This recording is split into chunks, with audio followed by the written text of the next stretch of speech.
Hello, everyone, and welcome to another How Lucy's review.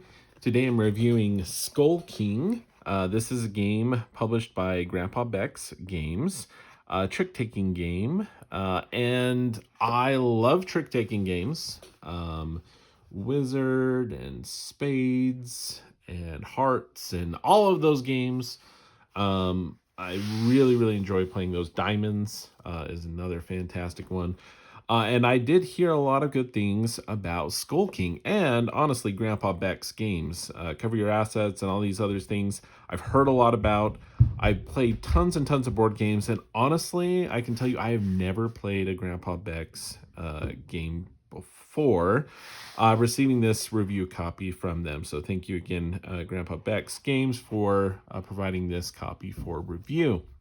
That being said, I love this game. Skull King is a fantastic trick taking game. It's going to have a lot of similar feel to some of the games that I already previously mentioned. But I love the theme. They just recently did kind of a revamp of the artwork and stuff on this. And so I want to go ahead and show you the cards, some of the components, the general gist of the game itself, and talk about my thoughts. So first of all, Grandpa Beck's Games, the box here. Wow. Really cool. It's got kind of that different, I don't know if they call it UV finish printing on it. So it's got kind of the matte, but then like the shiny element to it. And it just pops. It looks really great. Um, Great production quality with the box and the cards honestly inside, which we'll show you here in just a second. As the box says, this is 2 to 8 players, ages 8 to 99. It takes about 30 minutes to 45 minutes with a full game with all the rounds in there. And yeah, it's fantastic. Played this with my kids. Let's go ahead and show you what's inside the box. So you open the box. It's got the rule book. Talk about the rule book here just for a second. Fantastic rule book. It's got a little bit of flavor text here. It's got right up front a how to play video link that if you don't want to bother with this, you can go and look it up and watch how it's played there. A lot of people like learning how to play games from others and videos. Be good. It's got the contents here listed out with the quantity. Fantastic. It sets up some key terms, which is good for those who are not familiar with trick-taking card games and Trump and those sort of things. I just really am impressed with how the instructions are laid out here. So this is a trick-taking game with bidding in it. We'll talk about that here in just a second, but the rules are great. They have illustrations, examples, and just flavor throughout the cards, you matey. So great stuff here. Not only does it have a great rule book here and understanding of the scoring, there's some bonus points. There's also the score sheet. They also provide some other ways to score and other ways to play. So there's some variants here. They include rules for 2 players, which, again, normally trick-taking card games, you need at least 3 players, right? This does provide a 2-player way to play, which is actually pretty fun. The other thing that includes kind of some mini expansions for you. So there's some other special cards that you can add to the game after you've played the base game for a while. Keep it fresh, keep it interesting. You got the Kraken, which is pretty cool. Pirates fear nothing at all except for maybe the Kraken and their in-laws. When played, the trick is destroyed entirely as the Kraken consumes all. No one wins the trick, and the cards are set aside. A really fun card. There's also the White Whale. Once hunted by whalers, the White Whale now hunts any vessel that dares cross its path. The White Whale affects both the special suits and numbered suits in unique ways. Basically, changes special cards change to escape cards as the fleeing terror, and number cards turn white with fear. So we kind of lose So some really cool things. There's loot, which kind of hooks you to another person. It's like if you both meet your bid, it's going to help. There's some advanced pirate abilities, lots of fun stuff. They have, numbers and things to contact them. I think, just really, really great, awesome stuff with the rule book and production quality, customer service, how they kind of have that set up. I think is just fantastic. It has a sheet of scoring pad here. Again, not necessary, but nice that they include this. Play usually involves 10 rounds and allows you to track from round to round your bid, what you actually got, and it allows you to track that very cleanly, very nicely here on that. And so there's some examples here. They also need more score pads. You can visit their website, and they have some more on there as well. So very, very nice. Then, just go above and beyond here. We have this really cool little card here, thanking you for your purchase. It just reminds you that of like there's real people, family behind these games. And so it's just really cool. But this is Grandma Beck's recipes. This is from the kitchen of Lonnie, daughter. And it's Rosie Delaney's blackberry pie. And so very, very cool. Have not tried out the recipe as of yet, but I'm sure it is delicious. But that's a nice little added thing there. So let's show you the actual cards. Again, this is a card game. There's no tokens or anything involved. So we're looking at the cards. Card quality and stuff is going to be very, very important. The insert here is very nice. It's very simple, does its job. All the cards fit in the box nicely. Not trying to, doesn't overflow or anything. It's got the treasure map with kind of some gold in there. So some nice theme throughout, even the insert there, which is awesome. Okay, the actual cards here, great quality cards here. It's got that nice linen finish. Shuffle really, really well. The artwork and everything just pops. Really done well. You have the lightning. So the suits, the artwork for the types of cards are usually not different. Now, again, the pirates, there's specific pirates which you can have or play with like special abilities. And so the pirates are all different and have specific names, which is cool. The suits themselves are going to be the same card. So same graphic here, the illustration green, you have the parrots here. And then you have the numbers that go up to 14, I believe. And yeah, so the pirates, very cool artwork.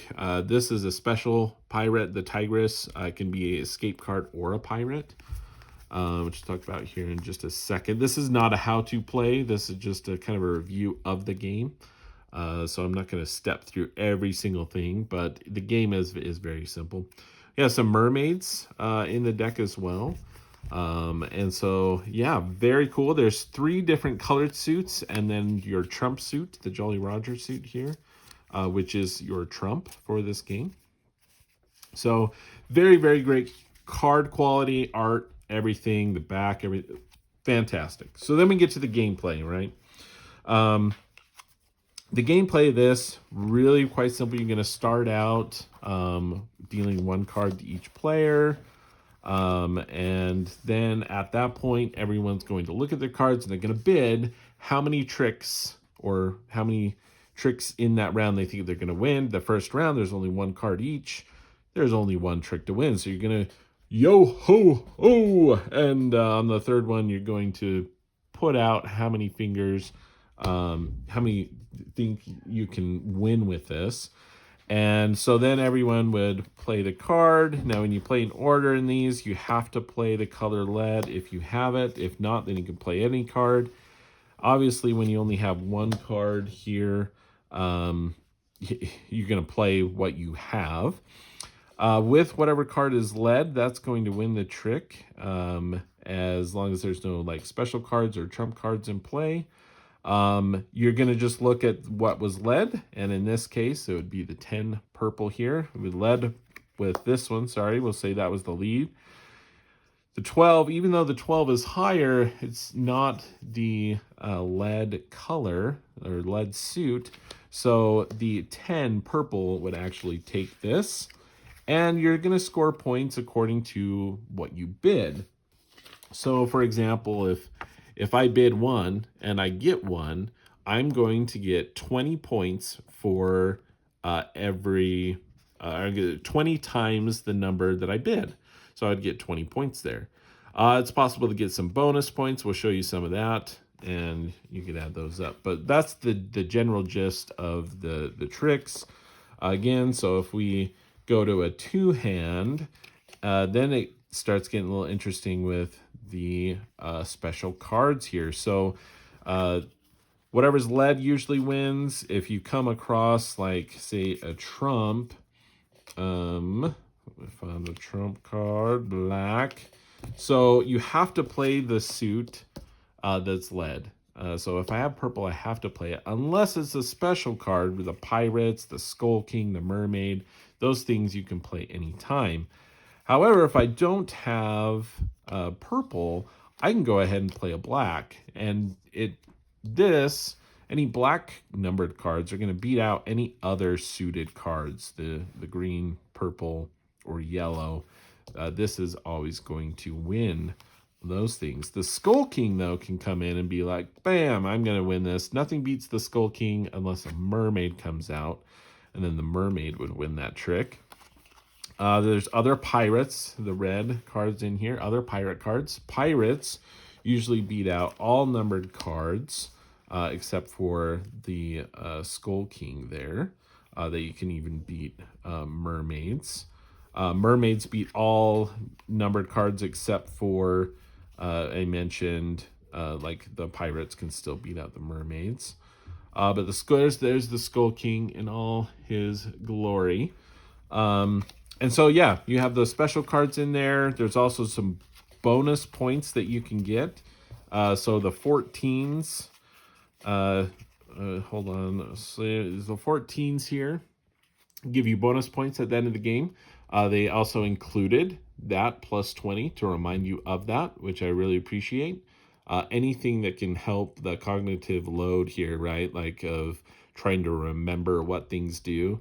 It's really helpful when it's just right on the card of how much are those 14? Are they worth 10 points again? No, they're worth 20 points. 20 bonus points for every one of those that you get.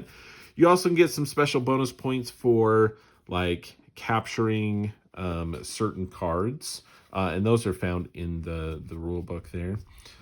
There's escape cards as well, which are basically these here with the white flag.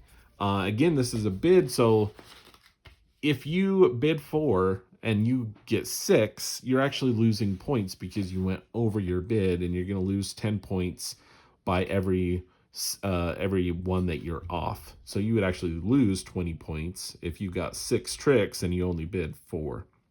So it's very important to get what you bid to be successful in this game. And so that's where these come in handy, are these escape cards. Are basically you're making it so that you are not going to get that trick, right? So it's like helping you avoid tricks. So you have special cards that help you hopefully ensure victory, and then cards in here as well that can help you avoid taking tricks as well.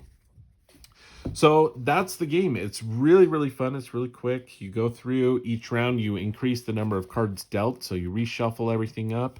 You all the way to the round 10 when everyone has 10 cards in their hand, and trying to all do that. So it's really fun when you have like 4 cards that round, and it's like you have 2 people who say they're going to get 3 tricks, and it's like, okay, someone is definitely not going to get those.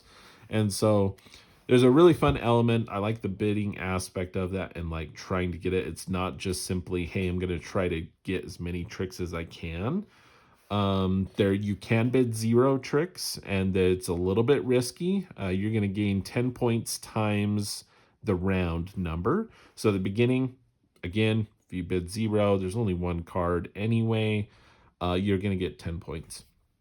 But if you do it in round 7, you're going to get 70 points. Now, obviously, if you can get, you know, 5, if you bid 5 and you get 5, you're going to have 5 times 20. So you're going to get a lot more points than if you were to just bid 0. But sometimes it can be easier to get nothing. Sometimes it can be pretty challenging, especially as people want you to just not do it. Because if you bid 0, you can get in round 7, you can get 70 points if you're able to do it. However, if you're unable to do it, you are going to get minus 70 points, regardless of how far off you are, even if you just get one trick. So it's a little more risky. Other than that, the game also comes with, as I mentioned, some kind of expansion type cards. So it comes with 3 blank cards. You can make up your own special cards and include those, which is a really cool addition. You can also, if you just hold on to them, if you lose a card or something for some reason, you can maybe just replace that. You can probably contact them and see if they can work something out for you. But yeah, really cool. If you have a good idea for something you can do with some cards, you can modify the game and yourself. These loot cards are the ones that if someone else takes it and you both get your bid, then you're going to get some bonus points. The Kraken that basically destroys everything, and the Whale that helps modify some of those. The game also comes with a bunch of reference cards. So if you want to play with like the pirate abilities, these are very handy and helpful because they're not written on the cards themselves. Which I think they did that, the basic game, they don't want to complicate it. So they didn't want to have like the abilities written on the cards themselves. I kind of wish that we were on the cards themselves and if you could also just play without them, but I'm really glad that they included the reference cards here so you can look at the abilities there. So you have the advanced rules for the Crack and the White Whale as well, though. And the bonus points, how do you get bonus points? As I mentioned, the 14s. The 14 of Trump is actually worth 20 instead of the 10 for the other ones. But mermaids, so you get 20 points for each one that a pirate captures. And so there's some specific bonus points that you can get there, which is kind of fun and cool that you can go for those. So there's a lot of reference cards there. There's also some reference cards for the scoring. So as I mentioned, everyone bids. Someone's going to write that down on the score chart here as well and keep track of that. But during the game, especially in the larger hands, it's very helpful to have these because you are trying to understand where people are at. If they had 2 tricks, well, how much did they bid? I can't remember. So the reference cards help you do that. You can give out these reference cards, one for each one, and then you can just simply cover up what those are. So I bid 6, bid 5, or you can switch it over. If you bid 10, it suggests you just flip those both over to show that you bid 10. Obviously, there's the 0 on there as well. So very, very nice that they included this. It's a good chunk of cards for the players to be able to reference and remember their bids for that round, which really helps with the gameplay. So Skulking, great trick-taking card game. I love this one. Again, very, very similar and reminiscent to Wizard if you played that. I think that's really very similar if you already familiar with that. If you're familiar with trick-taking card games and are not as familiar with kind of like that bidding element, the special cards to the theme of this one I think is really fun with the pirates. But the production of this is just fantastic. It's a great game. Love that game. It's gonna continue. Oh, sorry about that. It's gonna continue to be one that I think we play quite a bit if we're looking for a trick taking card game. Be right up there with Diamonds, one of my other favorite trick taking card games. I really, really like Skull King from Grandpa Beck's games, and that is how Lou sees it.